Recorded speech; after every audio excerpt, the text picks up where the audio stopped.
আসসালামু আলাইকুম রাহমাতুল্লাহ। সুস্থ থাকতে প্রতিদিন কি কি খাবেন জেনে নিন।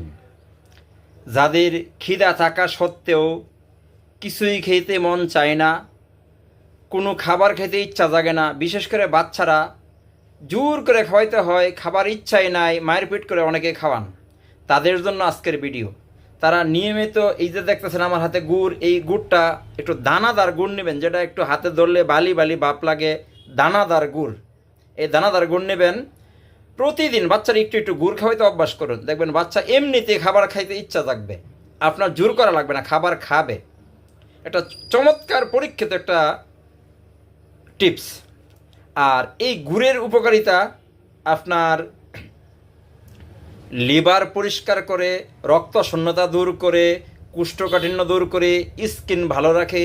আর যারা বয়স্ক আছেন, যৌন দুর্বলতা ভুগছেন, আপনি প্রতিনিয়ত অন্তপক্ষে 2 থেকে 4 চামচ পরিমাণ গুড়, আমার হাতে যে দলাটা দেখতেছেন পরিমাণ, এতটুকু গুড় প্রতিদিন খাবেন, ইনশাল্লাহ আপনার যৌন দুর্বলতা দূর হবে। এবং গুড়ের অনেকগুলি উপকারিতা আছে, সব বলতে গেলে ভিডিও লম্বা হবে।